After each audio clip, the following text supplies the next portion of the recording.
Sa panimula ng palabas pinakilala sa atin si Jimmy Logan, isang dating sikat na manlalaro ng football at isang mapagmalasakit na ama. Sabik nitong binahagi ang lyrics ng kanyang paboritong kanta sa kanyang anak na si Sadie. Dati itong mahusay na manlalaro ng football, ngunit ang injury sa kanyang paa ang sumira sa kanyang magandang karera.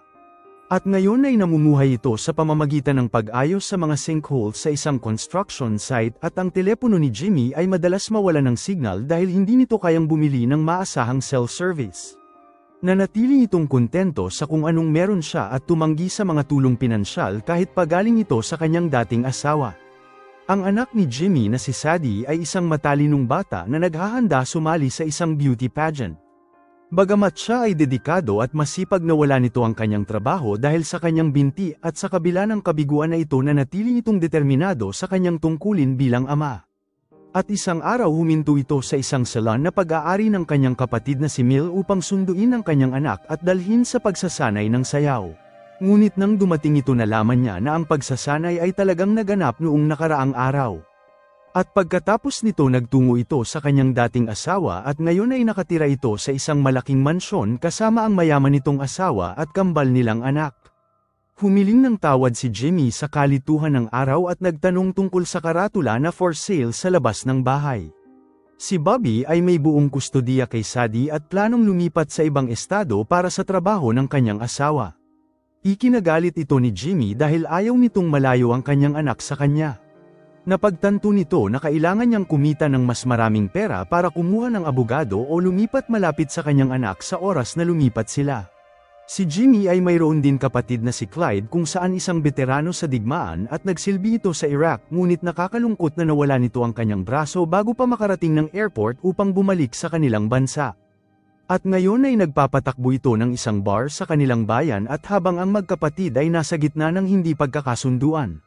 Si Max na isang may-ari ng koponan ng NASCAR at dalawa sa kanyang kaibigan ay pumunta sa bar para uminom.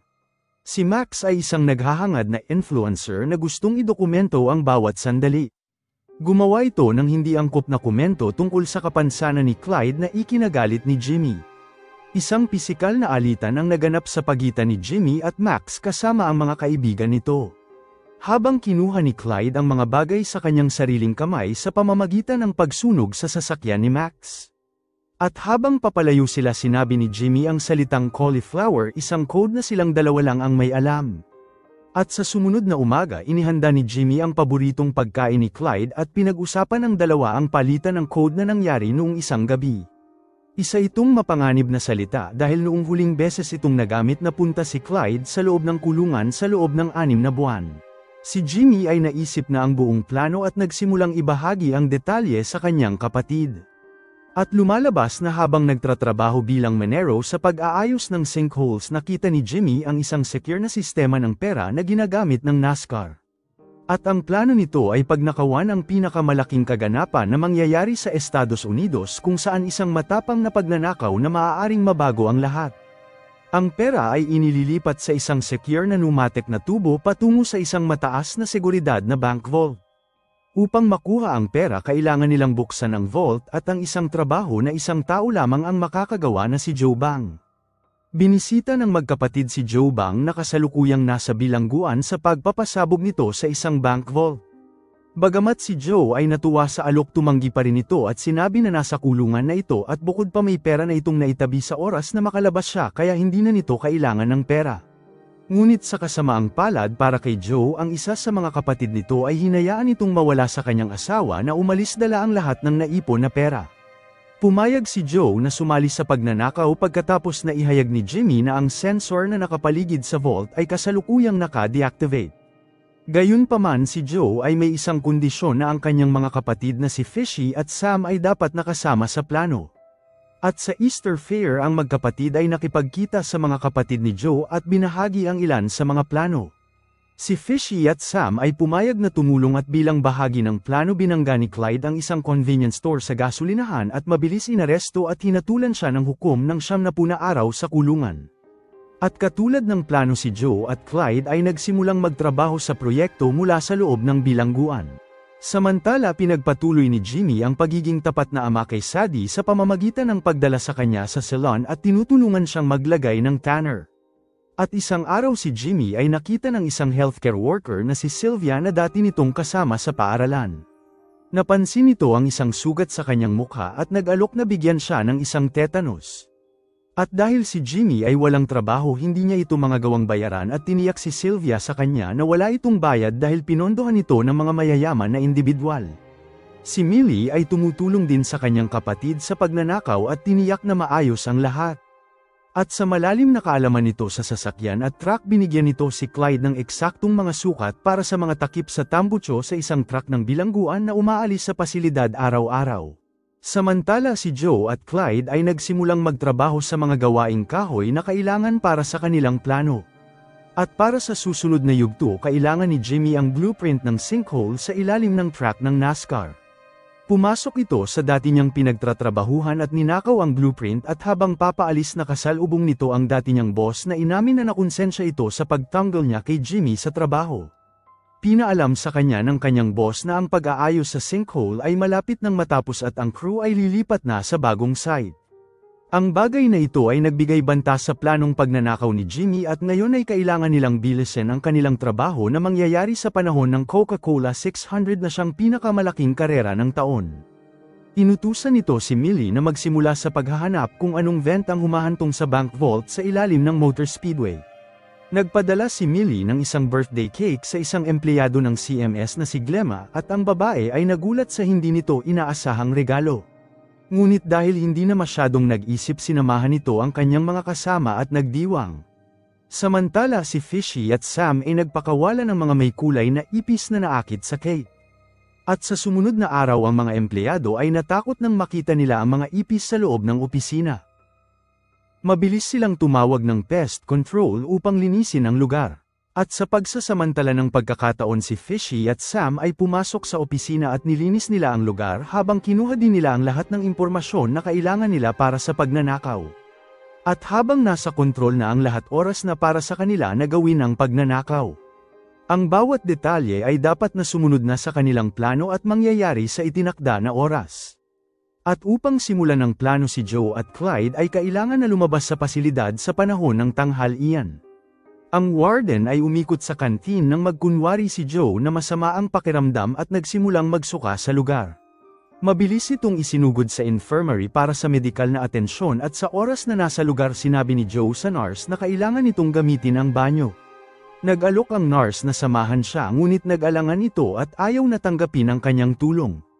At doon naghimasok si Clyde at nag-alok na samahan si Joe sa halip. At balik sa kantin, isang inmate ang nagsimula ng gulo kasama ang isa pang bilanggo na sinunod ang utos ni Joe at Clyde. Humantong ito sa warden na magdeklara ng code red at ikinandado ang lahat ng mga pinto sa pasilidad. Sinubukan ng mga opisyal na tumawag para sa backup, ngunit ang warden na mataas ang pride at matigas ang ulo ay tumanggi sa anumang tulong mula sa labas at tiwala sa kanyang kontrol sa loob ng pasilidad. Iginiit ng warden na kaya nitong hawakan ang sitwasyon at nagbigay ito kay Joe at Clyde ng perpektong pagkakataon para tumakas. Ginamit nila ang takip ng tambucho na ginawa nila kamakailan upang makalabas ng pasilidad ng hindi napapansin. Samantala sa karera, si Fishy at Sam ay naglagay ng pampasabog na nag-disable sa lahat ng card machine at nagpilit sa mga vendor na tumanggap lamang ng cash. At sa mabilis na pagbuhos ng pera, ang mga empleyado ay sinabihan na patuloy na ipadala ang pera sa pamamagitan ng pneumatic tube nang hindi na ito binibilang. Samantala dumating si Millie sa Miss Pretty West Virginia pageant para suportahan si Sadie at Bobby sa malaking araw ni Sadie. At matapos na tulungan ng kanyang pamangkin na maghanda, tumakas si Millie dala ang bagong sasakyan ng asawa ni Bobby upang makibahagi sa pagnanakaw. Nagtungo si Millie sa gasolinahan kung saan huminto ang sasakyan ng bilangguan upang kunin si Clyde at Joe. Dinalhan niya ang mga ito ng damit upang maiwasan ang paghihinala, kasama na ang prosthetic na kamay ni Clyde. Pagkatapos, ang tatlo ay nagmaneho patungo sa Coca-Cola 600, at pagkatapos na kumuha ng ilang beer at gummy bear, nagtungo si Clyde at Joe sa sinkhole kung saan naghihintay na si Jimmy sa kanila. Tinulungan ni Clyde si Joe na bumaba sa isang basurahan na humahantong diretso sa sinkhole. At sa oras na nasa lugar si Jimmy at Joe ay pinaghalo ang bleach, gummy bear at madaming sodium salt para gumawa ng pampasabog. At pagkatapos silang bigyan ng crash course sa chemistry sa wakas ay pinadala ni Joe ang ginawa nitong pampasabog pababa sa tunnel gamit ang walang laman na pneumatic capsule. At pagkatapos ng isang nakakatawang pagsubok sumabog ang pampasabog at ang kanilang plano ay nagsimula na. Ang pampasabog ay gumana ng mahusay ngunit ang usok ay nagsimulang bumuhos sa kabilang tubo patungo sa mga tindahan. Mabilis na kinabit ni Jimmy ang malaking vacuum system sa mga tubo na sumipsip sa mga pera palabas sa vault. At sa proseso aksidenteng na vacuum ni Joe ang prosthetic na braso ni Clyde dahilan upang magpanik si Clyde upang mahanap ito. Nagsimulang mag-alala si Clyde na ang pagkawala ng kanyang braso ay maaaring makilala siya sa pagnanakaw ngunit nangako si Jimmy sa kanya na hahanapin ito. Patuloy na naglagay si Jimmy ng cash sa malaking basurahan habang si Fishy at Sam ay dinala ang bag mula sa sinkhole patungo sa truck ni Jimmy. Gayunpaman nagkaproblema sila nang hindi mabuksan ang gate sa kanilang paglabas. At nang mapansin ng delay lumabas si Joe para tignan ito at sinubukan na buksan ang gate sa kanyang sarili. Ang pagsabog sa loob ng vault ay nagdulot ng usok na lumabas sa tubo sa maraming tindahan sa panahon ng karera. Ang isa sa mga vendor ay nag-alerto sa punong tanggapan na nag-udyok sa kanila na magpadala ng 2 guard para mag-imbestiga. At habang naghahanap sila nakasalubong ng mga ito si Fishy, Sam at Jimmy ngunit wala ni isa sa kanila ang nagbigay ng maayos na paliwanag. At nang makita ang usok na umaagos sa likod ng pinto ang mga guard ay maingat itong binuksan upang makita kung ano ang nasa loob. At sa kabilang panig ng pinto ay si Earl isang kaibigan ng magkakapatid na naninigarilyo sa kanyang break. Ang naiinis na guard ay inutusan siya na patayin ng sigarilyo at mabilis na bumalik sa trabaho. At sa paniniwalang ang paninigarilyo niya ang isyo tinapos nila ang kanilang investigasyon at tuluyang umalis. Samantala ang magkakapatid ay nahihirapan na mabuksan ang pinto at pagkaraan ng sandali dumating si Jimmy at itinuro na ang pinto ay naka-jam at tinulungan silang buksan ito ng walang hirap. Si Fishy at Sam ay lumabas sa sinkhole at ikinarga ang pera sa truck ni Jimmy at nag-drive papalayo. Samantala sa Coca-Cola 600 si Max ang kaparehong lalaki sa bar ay may bagong NASCAR driver na si Dayton. Si Dayton ay isang tao na nahuhumaling sa kalusugan at iniiwasan ang pagkain ng anumang artipisyal. Si Max na may-ari ng isang energy drink na kumpanya ay pinilit ang kanyang bagong driver na si Dayton na inumin ang kanyang produkto bago ang karera. At sa kabila ng pagtanggi ni Dayton pinaalala sa kanya ni Max na nasa kontrata ito. Si Dayton ay bumalik sa NASCAR pagkatapos ng ilang buwan na pahinga kung saan natutunan nito ang mahigpit at malusog na pagkain. Ang asukal at energy drink ay nakaapekto kay Dayton dahilan upang ang kanyang enerhiya ay bumagsak. Umikot ito nang wala sa kontrol at bumangga sa isang barikada dahilan upang matanggal ito sa karera. Pagkatapos ng aksidente si Max at Dayton ay nagkaroon ng pagtatalo tungkol sa kontrata ni Dayton sa kanyang kumpanya. At habang papalapit si Clyde at Joe nakilala ni Max si Clyde mula sa bar at isang laban ang mabilis na naganap sa pagitan nila. Samantala tumakas si Jimmy sa arena at maingat na itinapon ang kanyang cap at jacket sa basurahan. Tiniyak nito na ang pera ay ligtas na nakaimpake sa kanyang truck bago ito tuluyang umalis. At sa ika-200 na lap si Norman at ang iba pang inmate na matagumpay na ginawang hostage ang mga pulis at gumawa ng gulo ay gumawa ng apoy sa loob ng canteen. Nagpilit ito sa ma-pride na warden na tumawag sa fire department at si Clyde at Joe ay nagbalat kayo bilang mga bumbero at nakapasok sa bilangguan at muling nagpalit sa kanilang orihinal na damit at bumalik sa kanilang posisyon upang maiwasan ang anumang paghihinala.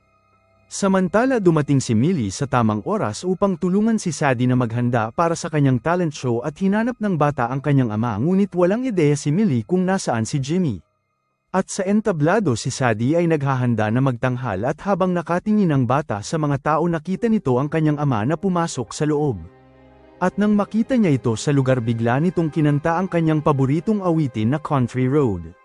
Ang pag-awit nito ay nagpaiyak sa kanya at nang maglaon palihim na nakipag-ugnayan si Jimmy sa mga pulis at nagbigay ng tip tungkol sa ninakaw na pera ng NASCAR. Ang Charlotte Motor Speedway ay nabawi ang karamihan sa pera at nag-claim ng insurance para sa iba pa na mukhang isang panalo para sa kanila. At sa oras na makalabas si Clyde sa kulungan lumipat ito kasama ang kanyang kapatid na si Millie at ang magkakapatid ay pinutol ang relasyon nila kay Jimmy na lumipat sa ibang estado upang mapalapit sa kanyang anak na babae. Si Joe ay labis ang galit sa pagkabigo ng kanilang plano at ang FBI ay kinuha ang kontrol sa investigasyon sa pagnanakaw sa pera ng NASCAR. Ang ahente na si Sarah ay dumating sa vault kasama ang kanyang partner upang imbestigahan ang pinangyarihan at tinawagan din ito ni Max na iginiit na nakita nito si Joe at Clyde sa panahon ng karera. Bagamat maaaring mabigat ang paghahabol ni Max, naniniwala si Grayson na maaaring ito ay isang personal na paghihiganti at pinagpatuloy ang kanyang investigasyon sa loob ng 6 na buwan. At sa kabila ng kanyang pagsisikap, wala silang makitang lead at dahil sa ninakaw na truck nagsimula itong maghinala sa magkakapatid na Logan. At kalaunan inutusan ng CMS si Grayson na ihinto ang pagtrabaho sa kaso dahil nabawi na nila ang lahat ng pera. At nang magtanong ito kung magkano ang ninakaw at magkano ang naibalik, inamin ng CMS na hindi nila binilang ang eksaktong halaga, ngunit kinumpirma na saklaw ng insurance ang buong pagkawala. At hindi nagtagal binitawan ng FBI ang kaso at lingid sa kaalaman nila, palihim na binahagi ni Jimmy ang nararapat na kabayaran sa kanyang team at pinanatili ang ninakaw na pera mula sa NASCAR at alam nitong hindi rin nila alam ang eksaktong halaga na kinuha. Nakatanggap si Sylvia ng isang envelope na puno ng pera para sa kanyang medikal na pasilidad at nakilala ito bilang isang regalo mula kay Jimmy sa pamamagitan ng band-aid na ginamit nito sa envelope. At sa pagpapasalamat siya at si Jimmy ay nagsimulang mag-date at sa sumunod na eksena ang magkakapatid na Logan, si Millie, Sylvia at Joe ay makikitang nasa bar ni Clyde. Inalala ng grupo ang kanilang mga plano na matagumpay na inilipat ang malaking halaga ng pera sa isang ligtas na lokasyon habang ang iba ay tumawag ng pulis. Tahimik na pumasok si Millie sa sinkhole habang ang bang na magkakapatid ay abala sa pagkandado ng gate. Sinadya ni Jimmy na isara ang pinto upang panatilihin abala ang magkakapatid na bang habang nagtatrabaho si Millie. Inilagay nito ang mga bag ng pera sa isang sistema ng pagtatapon ng basura at dinala ni Earl ang truck patungo sa dumping ground. Samantala, ang serbisyo ng telepono ni Jimmy ay naputol dahil sa hindi nito nabayarang bill, ngunit nanatili itong aktibo ng sapat para sa mga FBI na matap ang kanyang telepono. At sa oras na wala ang service ng telepono, nagmadali ito sa disposal ground upang kunin ang pera at ang grupo ay nagtipon sa bar at tinatamasa ang kanilang tagumpay. At doon ang ahente na si Sarah Grayson ay pinagmamasdan ng grupo mula sa malayo at ang hinala nito ay mas lalong lumakas. Salamat sa panunood. Kung nagustuhan mo ito, huwag kakalimutan mag-like at subscribe para sa mga susunod pa nating movie recap.